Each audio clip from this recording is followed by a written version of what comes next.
Good up. This is Channel 253.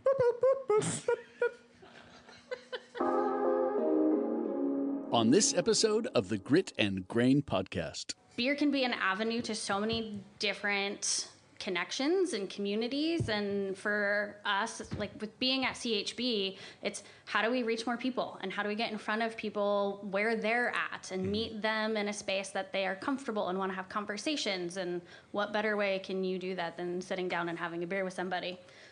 So it just made a lot of sense to be able to have the conversation with Silver City and sit down and say, great, what can we make happen together? And how do we keep reaching audiences for them and audiences for us and just spreading more conversations through our communities? Channel 253 is member supported. I'm producer Doug Mackey, and I hope you will show your support by going to channel253.com/membership and join. Thank you.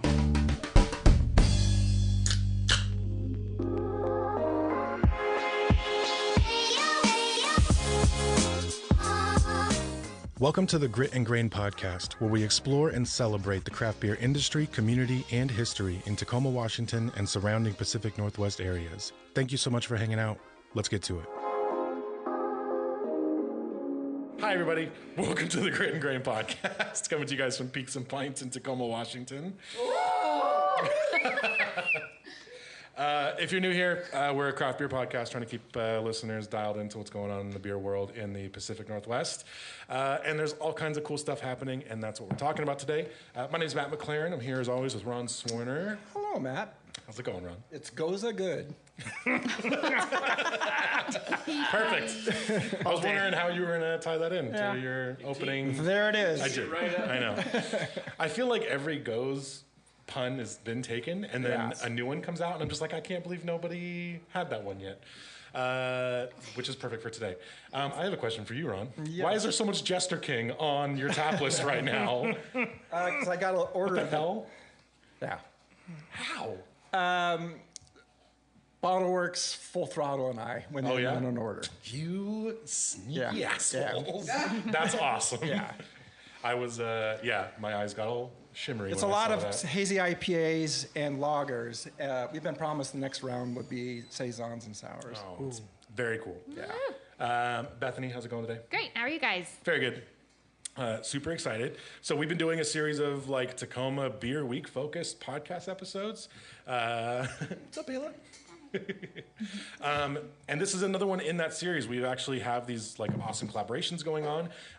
If you guys listened to the last one, Amber Pacific and Georgetown are making a beer together. That'll be released at their album release show during Tacoma Beer Week.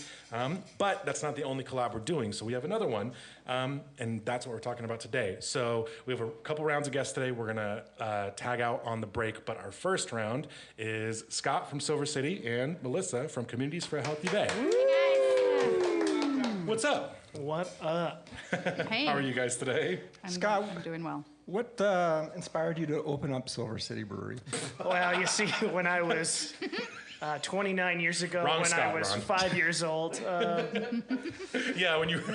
I decided, I'm going to get ahead of this craft beer craze. I already knew it was going to be a What'd thing. your brother Steve say? So he's a nice guy. He was a little older than me. He had some wisdom. I think he was 7 at the time.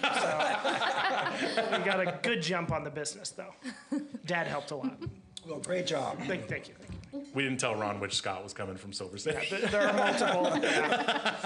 Owner-operator Scott started it 29 years ago, and I've only been around 2 years. So. Yeah. But 2 good years, man. You guys are crushing it. And honestly, with stuff like this, I've seen so many like community collaborations coming out of Silver City in the last few years. And it's huge, and I think it's really important. And I'm glad that this is one of them. So... What are we drinking? Yeah, I was going to start with that. So I'm actually drinking a Tropic Haze, which I haven't had in a little while, so I'm glad it was on tap. I forgot how much I like this beer. The Washington Hazy, the one that put us on the map. I know. I quote Jordan a lot, and he gives me shit for it because he says he never said this, but I was there. But he's like, yeah, it's like totally our Fresh Squeezed, because it was like a year and a half after Fresh Squeeze crushed out of Deschutes, and then you guys released Tropic Haze. And it was like, a murder. Oh, yeah. It was so good. It's 8 years now, and it's still the #1 sales hazy IPA in Washington. So. Yeah. Yeah. this was With the like tanks to prove it. Yeah, it is every Monday and Tuesday. I think we brew it every week. So that's awesome. It's I mean it holds up like Yeah, I'm it's drinking it so too. good. It's so delicious. Yeah, Bethany, what do you got? Range West. Yeah. Yes. new Are beer, you? This is a new beer. 2 years old. Yeah. Yeah, newest flagship beer. Yeah, along with the Pilsner. Yeah, they Yeah, launched that's them right. last year with the rebrand. It's a flagship. It is officially. officially a flagship. Wow. It's in the Just the buy core it anytime I want. Awesome. core six. Yeah, it's around. I like your sales manager speak. Yeah. Core number 6. Core number 6. Got that locked in. What are the last 4 digits of the UPC? Oh gosh, I don't know. Get your shit together. Yeah, I was Scott. about to say it's 05, I think, but I don't remember any of the others. That's what you're drinking. It is also what I'm drinking. Yes. And we have a Nice. cider here, I believe. Yeah, I was Yes. gonna Is it say. pineapple? House cider. Oh yeah, what is your house cider, Ron? It is Incline Space Camp Proctor. Good call. That's a great cider. All right, I got that out of the way. Yeah, we do. I know. There's a lot to talk about. So, Melissa, I'll ask you actually, because like, this is so you tried the test version of this beer with us, and you have not tried it since, right? have not. Okay, we're cracking a can of this. Scott, what are we cracking a can of right now, man? We're cracking a can of Gose with the Flow, a Gose that is used with, brewed with San Juan sea salt from just up the coast a little bit there in Washington, and some lemon balm instead of coriander. So the lemon balm, you can find it up in all along the West Coast. So in theory, our supplier got it from Oregon, I believe, somewhere around there. Yeah. Replaces the coriander. It's a nice herbal tea kind of vibes instead of the coriander pepperiness you get from a regular Gose, I think. Well, here you go, Ron. Oh, it's delicious. Oh, I didn't realize. Sorry. Oh, you're good. So yeah, this beer is. I haven't tried it since that tasting. It evokes the sea, you know, this whole thing with Community Bay cleaning up our waterways. We wanted you to drink it and be like, I'm right next to the ocean spray. I'm enjoying it. It's refreshing. It's clean. It's crisp. It's a little bit salty like it goes as supposed to be, but it evokes that ocean and the clean water that we're hoping to get in the Foss waterway system. I can hear it. That's right. Oh, yes. Like a show. The rush of the waves in the glassware. This is delicious and refreshing. Holy cow. It's exactly what it invokes, everything. I know. Pacific I mean, Northwest like, beaches. dude, it smells like standing on a beach. Yeah. And I do think you can really get instead of the coriander pepper, you get some like herbal notes, which I really like. And that evokes more of the vibes of the Pacific Northwest, I think, Totally. than peppery does. So it's great. I'm excited.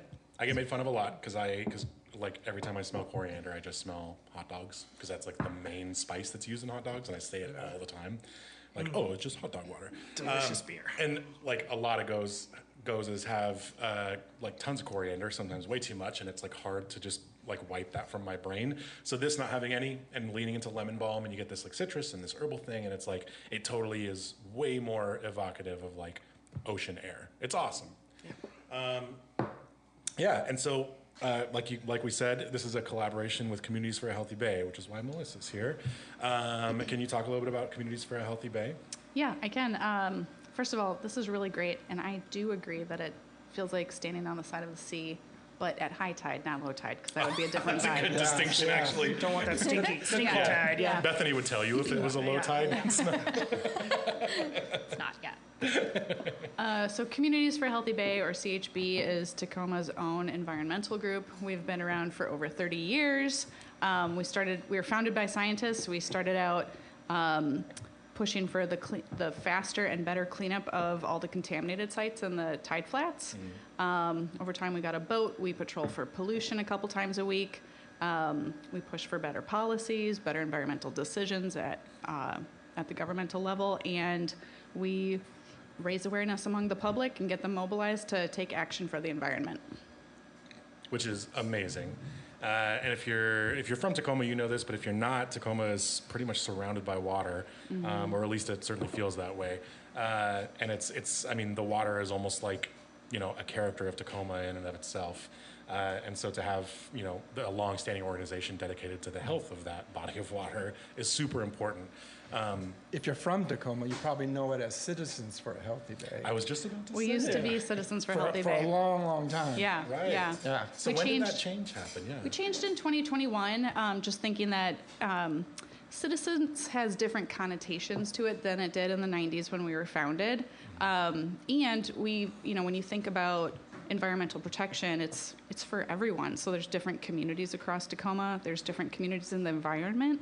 There's communities in the sea and communities on the land. And so it's really about being really inclusive and saying that we're all in this together. Totally. Are you still on Pacific Avenue? We're actually down on Dock Street. Oh, okay. We're right above Rock the Dock. So we get to hear a lot of great karaoke. I'm sure. You can see all the water you clean up. No, it's Yeah. good. It's all at once. And as I was first drinking this, I was thinking about sitting on the dock and this would be really nice. Totally. On a warm summer day. It goes down pretty easy. It does. You mentioned kind of rallying the community to get them to take action. I saw you guys post something just, I think, this week that you had something taken off the desk, or something about a new bill that was. Oh, yeah. what There was was that? a really icky bill that would basically let stormwater polluters off the hook. That's right. And so we partner with Puget Sound Keeper up in Seattle and, statewide environmental groups. And so they saw this bill coming ahead of time and told us about it. So we all rallied and just told the legislature this is a really bad idea. Yeah. It's going to create more pollution. We do not need that. And so it looks like it's gotten pulled. It Yeah, got pulled. I heard the meeting Yeah. got canceled. Is that right? That's awesome. Yeah. Man, that's great. That's the power of people, Totally. It's really good to stand up and just know that you can make a difference. Absolutely. And that's the whole point of this beer is I mean, clean water, clean beer is kind of the tagline for this beer, but also their message is more important than any of that. And this is just an avenue and a venue to hopefully reach some new people, maybe you listeners, and let you know that this organization is doing killer stuff in our community. And if you drinking this beer gets you to come out and support cleaning up our waterways, that's a win for this beer more than anything else is. So that's the whole goal. Yeah. Totally. We really appreciate you guys. It's so great to reach people and just to have different ways to do it. Like Peaks and Pints hosts events for us sometimes. You guys making this beer is just going to mean that our message reaches more people in the kind of where they're at. So And our, we really love it. Director of innovation was stoked because she just likes to make new beers. So she was like, "Oh, new beer? Yes, please. I'll hop onto the project." So Perfect. it was good all around. Good stuff. Well, yeah, shoot. Speaking of keeping things clean, you guys have this long lineup of events all throughout Tacoma Beer Week. So this episode will come out actually the day that the sort of launch party happens for Tacoma Beer Week. So if you're listening to this tomorrow, Saturday, March 1st is the first kind of official day of Tacoma Beer Week. And it pretty much starts with a beach cleanup with you guys. So can you guys talk about the event a little bit, just so for folks who haven't heard about it yet can check it out? Yeah, our beaches get all kinds of junk on them. Anything that flies out people's car windows or that crows pull out of garbage cans or whatever ends up on the streets. It gets washed down the storm drains and it goes out into the bay. And then much of it ends up on the beach. So we see straws, we see plastic bottles, we see tons of plastic utensils and styrofoam, and every single one of those things can break down into something that looks like food for the little critters that we love. So it's our job to get out there, enjoy some sunshine or fresh air at least, and if it's not sunny, and get that cleaned up. So Totally. we'll I can't remember if we looked at the tide, if it's going to be low tide, but it's especially fun when it's low tide because you can also kind of do some tide pooling while you're picking up. Where is it? Where are you guys starting? Starting at Les Davis, yep. Yeah. So Les Davis, heading out in multiple directions, and it actually sounds like a couple of, maybe one or two local dive communities are going to be out there cleaning up. Yeah? Yeah, Mike Basold is heading He one of the rallied. groups up. Yeah. Yeah. And it's open to anybody who dives. Yeah. I know there's several diving groups that are going to converge on that area, and there's going to be NA beer. Mike's bringing NA beer and equipment, and they're super stoked. Yep. So on the beach, on the land, we'll have a big group of hopefully beer nerds. If you're listening to this and you want to come out, please do. It's open to anybody. We'll have stuff there for people to use to clean up. But yeah, out on the beach, if you're a diver or out on the water, if you're a diver, come out and help those guys clear up old fishing line, fish hooks, garbage, things like that. And we will leave that place looking much better than it did when we got there. And we're actually doing this in partnership with South Sound Surf Riders. So if you're not familiar, Surf Riders is a pretty big organization, and there's a chapter here, and they do monthly beach cleanups. If you guys have followed Tacoma Beer Week stuff in the past, we've done cleanups before, and actually we're doing another one with Tacoma Trash Pandas at the end of the week. But for this one, Surf Riders, Communities for a Healthy Bay, and Silver City, we're all going to be out there picking up garbage. Great. And then, what are we doing afterwards, Ron? Drinking. So yeah, if you want to come out and try this beer, hopefully you guys will come out to the cleanup. But if you want to come and try the beer, we're all going to be here at 2:00 on that Saturday. 2 to cracking 4. cans. We'll have a tap takeover from Silver City. Yeah. I think it's 11 or 11:30 for the beach cleanup. I can't remember exactly, Yes. but it's on the Tacoma Beer website. It's on CHB website. It's on Silver It's City's 11. website. 11. Or So, goalposts. there'll be lots of places to see it. Yeah, we've got, I want to say 7 or 8 events just for CHB that week for Tacoma Beer Week. So Yeah, can you give us a quick rundown on some of those? I think so. We got the beach cleanup with the official launch of this beer here at Peaks and Pints with Ron, 2 to 4. And then the next event is Monday, and we have a happy hour at Fish Peddler on the Water. They've got a whole oyster menu just for this beer. No. Yeah, dude. Yeah. I'm there. I know, dude. Me too. We just went in there today, and we gave them some of the beer to taste with the chef, but he was talking us through. He was going to do some oysters with some caviar on top, then some baked oysters, and possibly an oyster shooter with the beer in it. So Dude. got that on Monday. Tuesday at Pint Defiance, we have Save a Bay Bingo. Yeah. So Save the Bay Bingo. And then we've got Wednesday at the Red Hot, a trivia all about marine life and water life with Casey. If you don't know Casey, he's a local trivia legend at Red Hot, and that will be super fun. Thursday, we're going out to Puyallup to do a pinball tournament, pinball to save the bay. And let's see, what else? Oh, we've got the beer and cheese tasting that you put together. On We're going to Tuesday. have this beer on Tuesday. With an awesome cheese, actually. Yeah, so there's good, and it's going to be at other events as well as those. So it'll be around. We'll be busy bees and beavers that day, that week. That whole week. That whole week. So I think you guys are the busiest brewery that week. yeah, we wanted to, the more people we can reach. We're also giving away a bunch of cool prizes. I think we're giving away a CHB boat ride, so you can go out and patrol the tides. Which is so cool. I didn't know you guys did this. Yeah. So this has been a prize at events, or like a thing that you guys have done at auction and events in the past, right? So what can you tell us about the boat ride? Yeah, so we go out a couple times a week just to patrol the port, and the waterways in the port are pretty long. Those fingers of water that reach into the peninsulas, and lots of industry is there, and it's a great way to just see how our city and environment comes together. There's so many things to see. There's tons of sea life. Sometimes we'll see whales in the bay. They don't usually go into the waterways, but we'll see tons of marine mammals like seals and sea lions, tons of marine birds. You can always see stuff on the docks and everything. That's so cool. And then it's cool to see the ships, like seeing the cranes, taking stuff off of ships. It's always great. And who doesn't like to be on a boat? I know. Exactly. I mean, just end of discussion. Are we allowed to drink on the boat? Yes, the driver cannot drink. Sick. Okay. And Figured that. There is enough of this beer that we're giving to them, but that's a possibility. So So if you're a boat person, or even if you're not, come out to some of these events, and you'll have a chance to win a boat ride with these guys, and hopefully drink some of their fantastic beer. see some animals, see some sea life. We also have, the whole tagline for this beer is clean water, clean beer. None of the breweries you know and love can make their beer without clean water.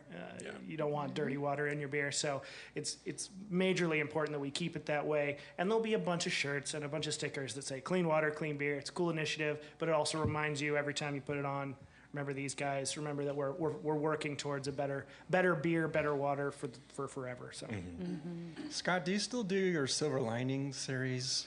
Yeah, we've got at least 3 on the docket. We're working on a couple more. Olympic Mountain Rescue is one of the groups we work with, Kitsap Humane Society. But basically, it's a new beer for each of those community organizations that we work with, and the profits all go to them. You come to the tap room, drink as much as you can. All the profits go to those guys. And we're working on adding more this year. I think we did 4 last year. I'd like to get up to 6 this year. So they're all community partner beers, basically. Yeah, every single one's a community partner beer. That is our goal in 2025 is more community engagement to help for a better tomorrow in whatever way that is, whether it's, saving animals and puppies or saving our waterways or making sure we're surrounded by nature in the Pacific Northwest, and it is heaven. You've been Silver City's been like that for a long time, and even your rebrand states it. So everything is nature oriented. Yep. I mean, we're right up against the Olympics, and we couldn't do what we do without it. So, that's a big part of what we're doing in 2025, and I'm stoked. That's awesome. Use beer as a platform for positivity, man. Yeah. Get drunk for good, right? I know. It's the best kind of drinking. If you're gonna drink. Melissa, aren't you from Wisconsin? I am originally from Wisconsin. So you didn't pronounce it right. Yeah, I was going to say. Another great place for beer. Yeah, It is a great place for beer. Yeah. I'm sure you've had a beer there. Oh, for sure. For sure. I did not mean to do that. Spotted Cow is one of my favorites from New Glarus Brewery. Yeah, there's a lot of great beers. This is the first episode in weeks that Paul's not here. He's going to be pissed. When I lived in Chicago, we used to illegally... we didn't. Somebody did. Illegally imported that beer across state lines because they have a ban on it going to Illinois. And so we liked that beer so much that we would get it trucked down. Somebody did it illegally. And, they did get busted once, and they no longer do it. But, man, that beer's good. Yeah, That's a good beer. Wisconsinites like to keep the beer away from the fibs, our friendly Illinois buddies. You also keep all the good cheese up there, so you have to make trips. Yeah, but you don't see any oyster tasting events paired with beers, which is No, you get pretty cheese cool curd out here. events. True. Yeah. Oysters are pretty spectacular, though. Oh, yeah. Yeah, I had oysters this last weekend. 24 was perfect. Dibs on the cheese pairing, or the cheese curd pairing event I next year. would do a cheese curd event all day. All day. Oh, man, that's going to happen. Melissa, we needed to consult on that. I'll definitely consult on the cheese pairing. Perfect. Oh, man.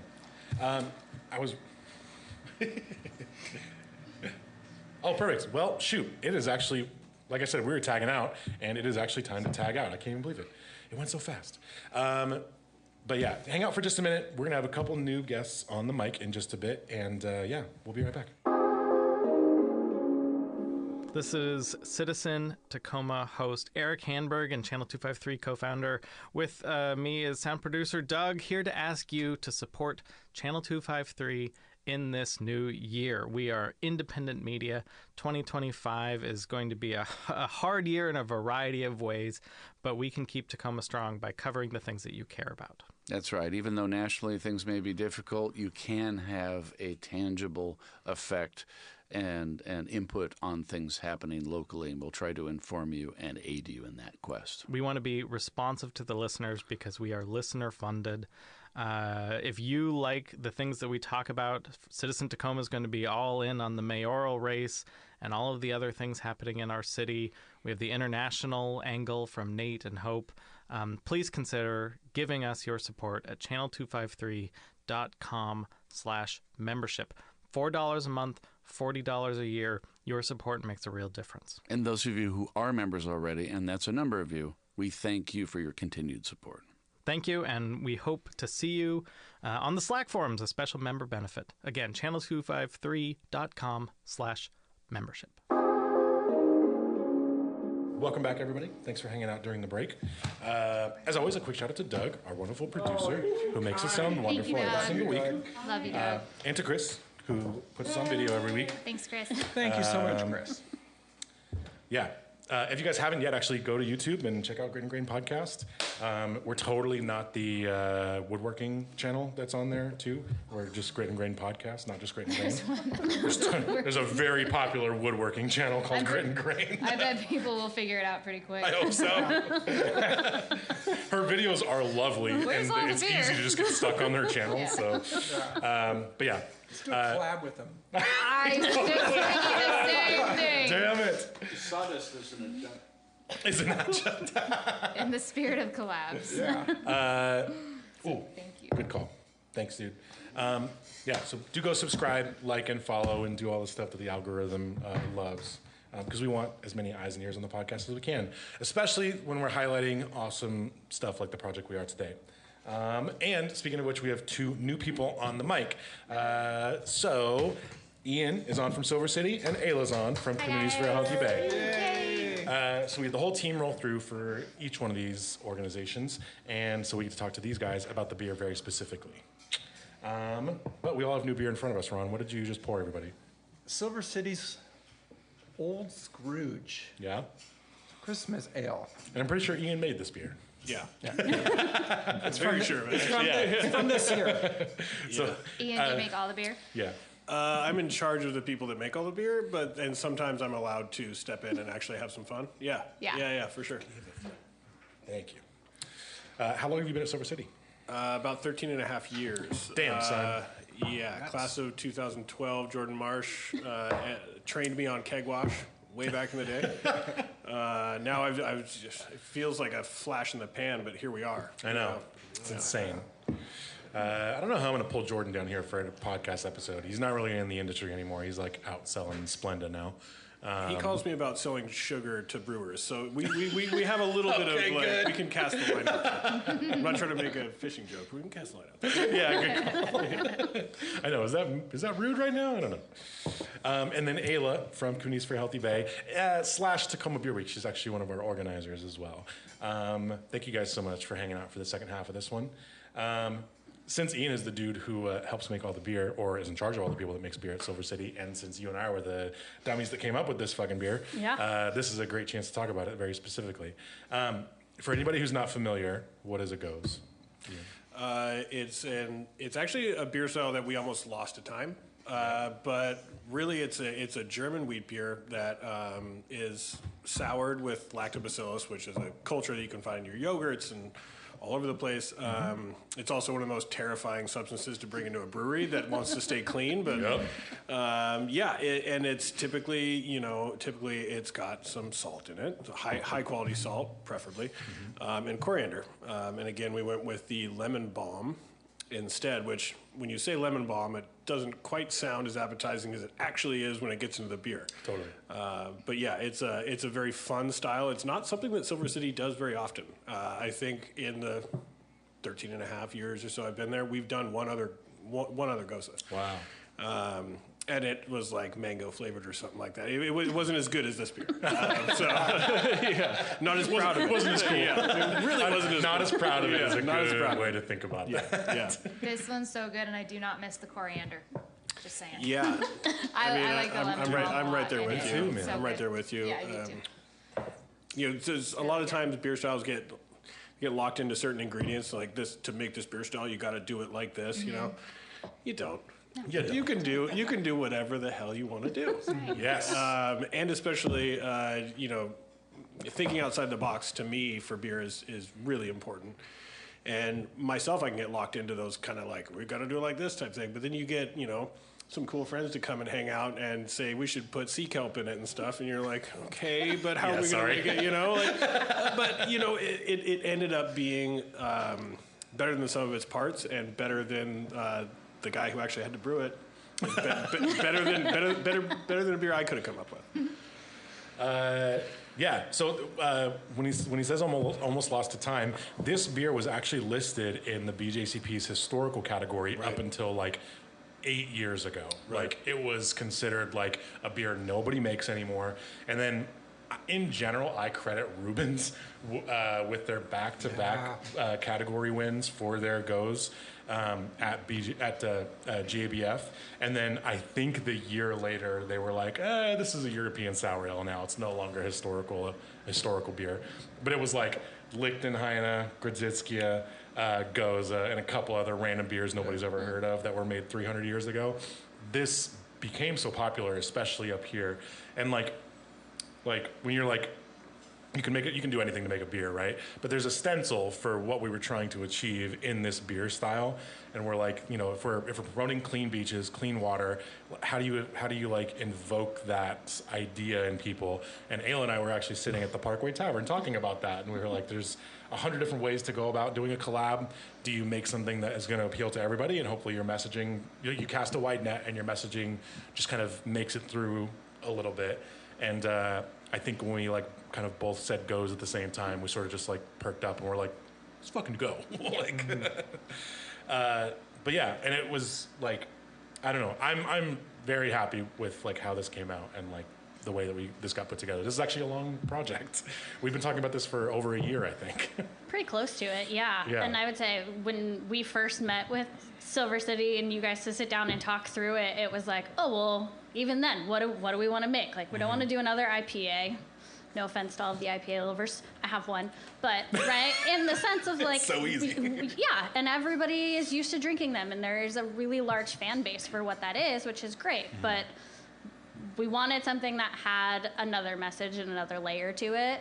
But I remember leaving that meeting, and we were like, oh, maybe we'll make a pale ale. And I was like, that still doesn't quite feel right, even if you did put kelp in it. So, yeah, I think finding a way to bring those elements together and, having that conversation of, like, what do we want this to be? We want it to be the opportunity to, like, as Scott said, feel like the water is hitting you in the face and you're all salty and grimy and you came off the beach and all the things. But it's a great way to pull that together, and these guys did an incredible job of testing a few different options and coming up with a recipe that I think will really shine. Totally. It's so good. I think even if you're not a big beer person, this is like the beer you should try. I was going to say, because like trying to, appeal to more audiences with community collaborations and stuff, I think it's a great style because IPAs are not very approachable for people who don't technically, or don't normally drink beer. So I love it. Yeah. That's true. We actually had an episode about that where we were like talking about how people just felt hopped out. Like that was a huge group of answers when Vice posted their "Why is beer dying" thing. Like it ended up being like a quarter of those comments were like, "There's just too many IPAs." Cool. Here's actually 4 beers this year that are not IPAs. Well, ours is kind of ours is a little bit, but it's a black IPA, so it's different. But yeah, most of the beers that we made for Tacoma Beer Week, this one included, of course, are not IPAs. They're something completely different. And I don't know. This is like a good example of like you should like let your beer. You should shape your beer to the vision that you had before you started making it as much as you can. So if you're like, I want to do this thing, and here's this group of people, and here's their mission. Is there like a way to make beer speak to that really specifically? And this is like a great example of that. I love it. I'm so excited for people to try it. So we talked a little bit about Communities for a Healthy Bay, or / Citizens for a Healthy Bay. We don't say that anymore. I know, we don't say that anymore. No. Yeah, so it is Communities now. If you guys don't follow them, actually you should. They do a ton of great work. You heard Melissa at the beginning. They rally local community folks. But yeah, so we're partnering with surf riders for the cleanup event. And then who else? Is Harbor Watch coming out as well? No, they haven't. We'll say roundabout connection. So some of the Harbor Wild Watch team are also on the board for South Sound Surf Rider. Oh, well, that makes sense. So there is a connection there with that team. But whole great group of local activists and environmentalists and naturalists and all of the things that want to come pick up all the things that shouldn't be there. Sure, So, sure. yeah. How did you hook up with Tacoma Beer Week? Oh boy. You know that crazy Australian that Yes. you guys know? Yes. So we met several years ago playing lawn bowling on the Tacoma Lawn Bowling Club, and yeah, it's kind of history. Do you from drink there. a lot of rum too? No, that's her thing. I'll take the gin. I was gonna say it's rum and gin. Yeah. Yeah, so I started working on Tacoma Beer Week in 2017. Yeah. Much longer than me. Yeah. Yeah, and you were with Bar Greens prior. Yep. Right. Yeah. So which is like obviously another local business that has done all kinds of crazy, great work in the industry. So yeah, it's kind of a tangential connection to like the beer world, but you're like, you know, this like Bar Greens is like this company that has connections to every beer business in Tacoma, like, and in a bunch of other states, obviously. And so, you know, it's not, you're not faceless, but you're like a ninja behind the scenes doing all this stuff and impacting these businesses in good ways. But Bar Greens was very generous in supporting Tacoma Beer Week early on. And then when you came on with Communities for Healthy Bay, you kind of just stuck around, which we really appreciate. Yeah, and part of it too, right, is like you guys talked about this earlier, but beer can be an avenue to so many different connections and communities. And for us, like with being at CHB, it's how do we reach more people and how do we get in front of people where they're at and meet them in a space that they are comfortable and want to have conversations. And what better way can you do that than sitting down and having a beer with somebody? So it just made a lot of sense to be able to have the conversation with Silver City and sit down and say, great, what can we make happen together? And how do we keep reaching audiences for them and audiences for us and just spreading more conversations through our communities? Love it. If somebody comes here and they try this beer and they're like, this is awesome, I want to do more, what does like more support from community members look like for CHB? Well, our auction is coming up in May, so if you guys want to come out and support us, that's a great way to do it. We will have tickets available through our website, but even beyond that, signing up for our newsletter is a really great avenue to just know what we're doing and make your voice a part of what we're doing. We have a lot of opportunities to get involved in public comment periods, to come out and support beach cleanups. We do offer public bay patrol, so if you've never been out on the waterway in Tacoma and you want to know what that looks like so you can find a avenue to get involved, we take the public out on our bay patrols. So there's a handful of ways to do it, but that's so cool. Yeah.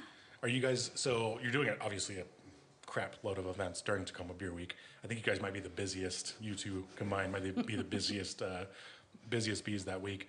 But yeah, your auction is in May, and so you're kind of like ramping up to the auction kind of with Tacoma Beer Week events. Are you guys going to be doing some other stuff around Tacoma prior? Potentially. Maybe. Okay.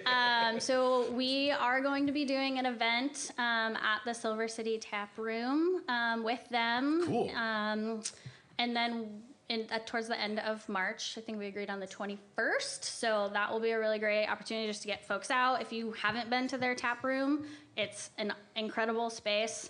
These guys do an amazing job. So coming out and kind of seeing where the magic happens is a really great way to learn more about them. And then we're working on some oysterology classes. What? That we will potentially be trying to do in April and May as we ramp up towards the auction. That's so cool. Yeah. Do you get a degree in that? You just eat a lot of them and you figure it out. So kind of. Scott's like, I just got that degree over the weekend. No, so we work with a small group for our auction. That's the Pop-Up Oyster guys, and they do our auction every year. And so we've been talking with them about coming out and just doing more education around, one, the importance of clean water to have healthy and happy oysters, right? If we want to eat them, they have to have the right environment to grow in. And also how you pair them with things like beer, right? I feel like we get a lot of oysters and champagne. Everybody likes that, but everybody also might like this just as much. So, Yeah, totally. yeah. I'm a huge beer. I mean, I do all kinds of like beer pairing events, but in general, I think that beer pairs better with most food than wine does. I'm like on that side. I agree. Yeah.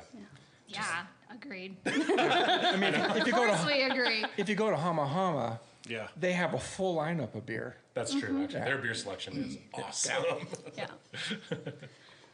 Ian, can we talk about Range West? Sure. Because I love it. Yeah. What do you need to know? Where did the idea come around, and what are the hops in it? Hops are easy. Lots of Idaho 7 and lots of Simcoe. Both cryo and T90 products, so the brewers are going to want to hear that. And then it's really based around survivable compounds through fermentation, some biotransformation aspects through active dry hopping. I'm not going to tell you which hop hits the active dry hopping for all the brewers taking notes. But and then the surprising hops, as you work your way back more towards the hot side, are going to be CTZ. Really? So you're talking like old school. People typically use it for bittering, things like that, and El Dorado. On the hot side? Yeah. Wow. So on the hot side, because I will tell you, we are using a flowable product for both of those in the whirlpool. And then so as you work your way even further back towards survivability and things like that for these aroma compounds and biotransformation, you get back to Pilsner malt, mostly Pilsner malt, a touch of Carapils. So a really clean environment or a palette, however you want to look at that, for throwing hops at it is kind of how I approach that. And then building your way through all these different hops. You're talking CTZ, so you've got this dank, this old school, like floral, citrusy. Then you have something that's coming in, the El Dorado. You've got peach rings and all this cool, sweet, sugary kind of aspects. And then you get to Simcoe, which is, again, dank, but has some cattiness to it, things like that. Sure. And then you've got Idaho 7 that brings the powerhouse of fruity as well as like really dank and like marijuana-like things going on.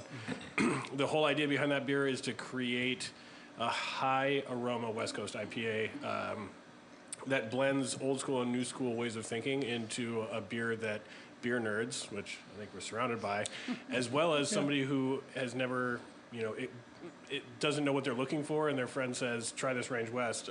Peoples that aren't normally into an IPA are going to pick that up and enjoy it. Yeah. Yeah. So was there some kind of San Diego style inspiration, like blending the new school and the old school? Like you went super pale on it, and it's like super punchy aroma, which I feel like is like kind of new school California in a way. Yeah, a little bit. I spent some time in California last year, San Francisco, Oakland, places like that, and I tried a lot of West Coast pills, actually. Every brewery down there has a West Coast pills. Yeah.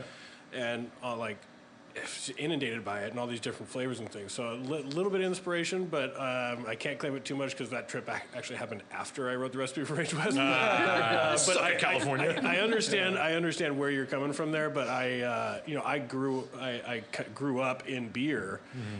13 years ago, I came on the cusp of the old school way of thinking. And then I was there as hazies kind of came into play. So I kind of have both experiences in my repertoire, and so blending them kind of comes naturally. Sure. Yeah. I mean, you were also around for like what I would say was the most impactful hazy beer ever released in Washington. Yeah. Talking about Tropic Haze again? Yeah.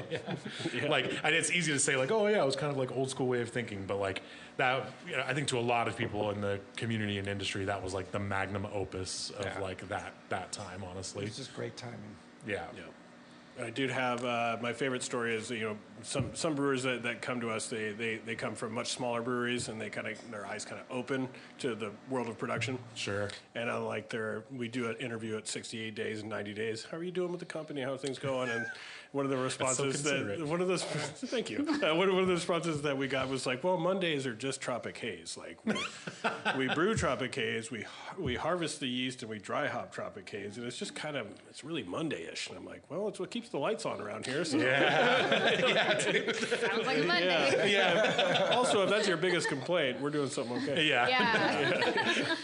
I have to brew the most popular beer in Washington every Monday. Suck it up.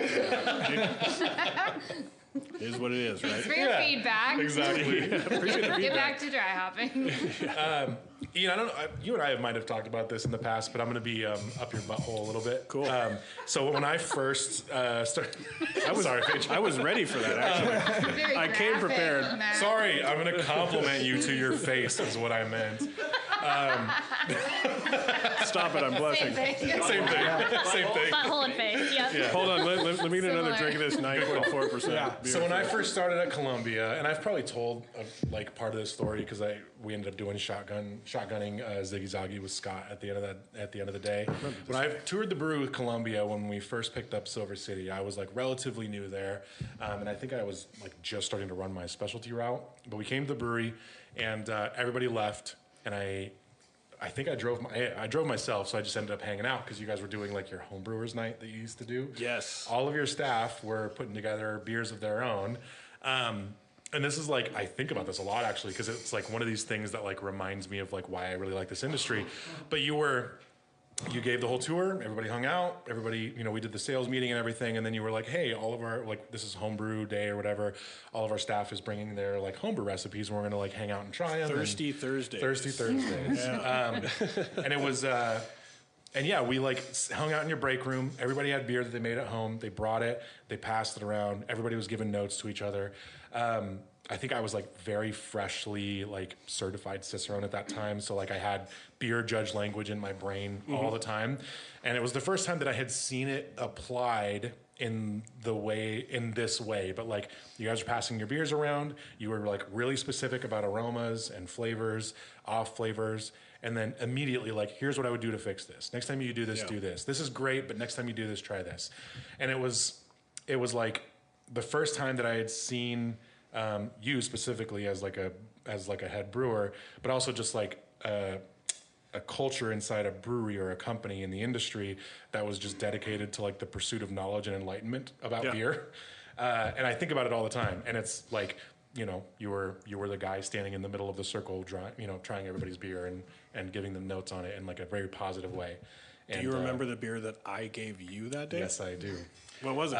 It was a barrel-aged, I think you had aged it for like a long time, and it was a Flanders Red, I believe. It's really close. Okay. I gave you an Ode Bruin. An Ode Bruin. Damn it. Still from the region. But And I had brewed that beer to serve at my wedding, and my wife didn't know that we were going to be married yet. Like that beer aged for so long that by the time it was like 4 or 5 years. Yeah. Like I brewed this beer one day and I was like, I'm going to propose to this girl. Oh, and shit. then you got to taste it before she did. But man. She doesn't even Oh, God, I feel like a dick for not remembering that. No, you're good. You're good.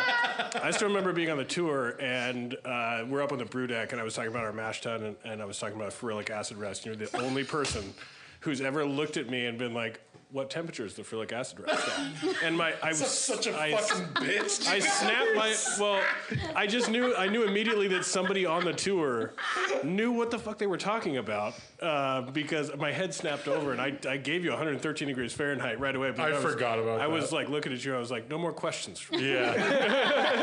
That's the most embarrassing thing that's ever come out about me on this podcast. Oh, well. What temperature is it for ferulic acid rest? You're fine. You're fine. You're fine. That's what you should have said.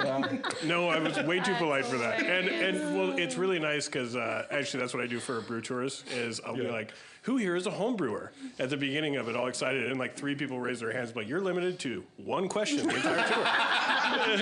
I should have implemented that rule for Cicerones too, but yeah. Who here is a Cicerone? Keep your fucking mouth shut. Yeah. I don't want to hear anything. To be completely honest, really good question. And you called yourself out for the rest of the questions for the rest of the tour. You might not have invited me to stay if I didn't say that. So no, I'm call glad. it a W? I'm really glad that you think about that day. The culture we have at Silver City.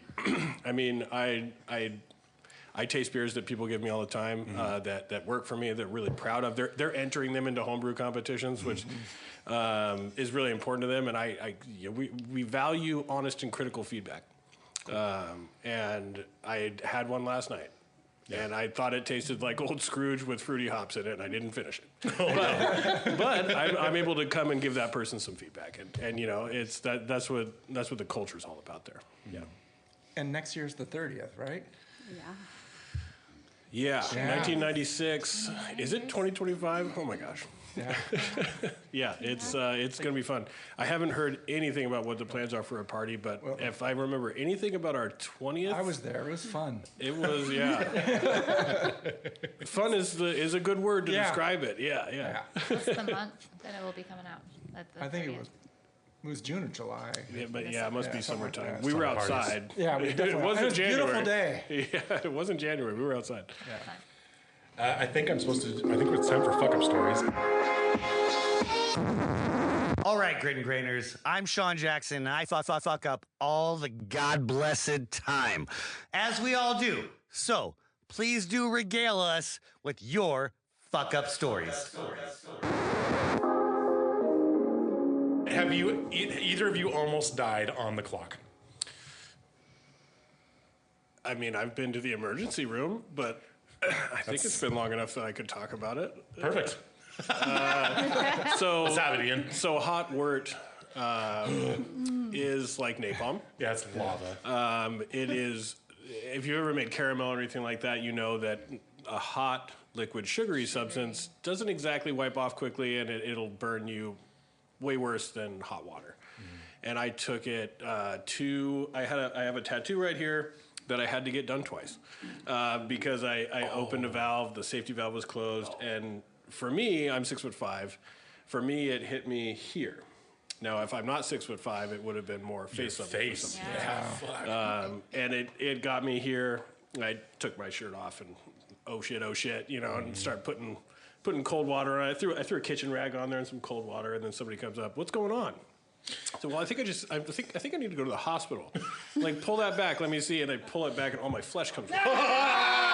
And that's the exact response. The guy goes, yeah. I've never been burned so bad that walking through. So we have an atmosphere around us of gas, that we're walking through. I've never been burned so bad that walking through it and feeling the breeze of it hurt enough to make me cry. It was really bad. It was really bad, dude. Yeah, I don't think you're supposed to do that with towels. No, I learned burns. that. I really learned that. Sure. The hard way. And if you know me, you know I like to learn things the hard way.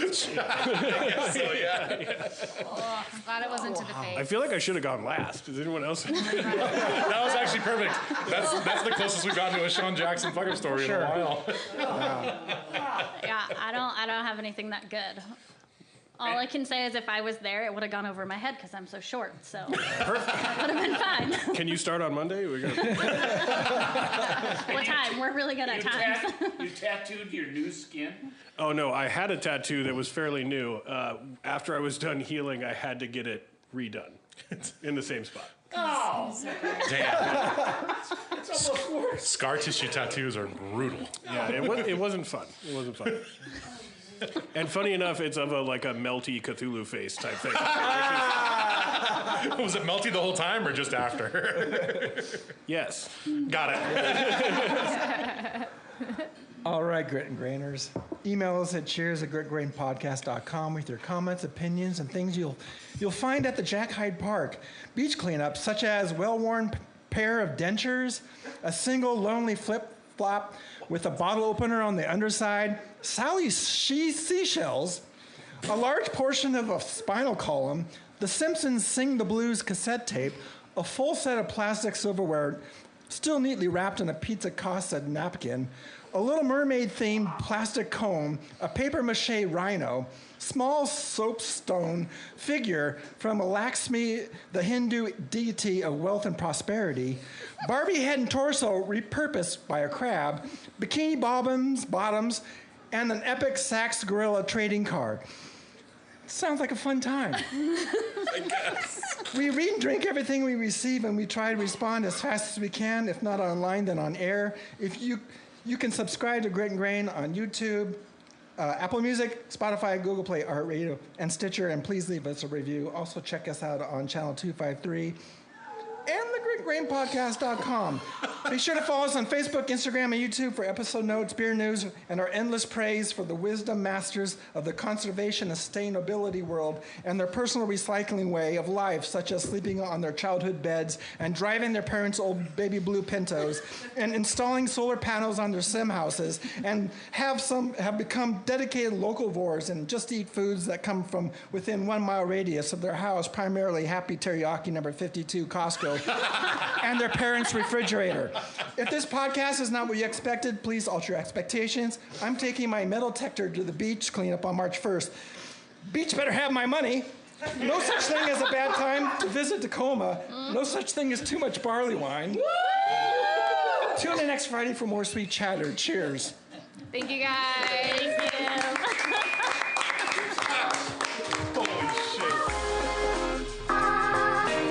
Thanks again for tuning in. Don't forget to follow us at Grit and Grain Podcast wherever you get your social media and catch new episodes every Friday. Cheers.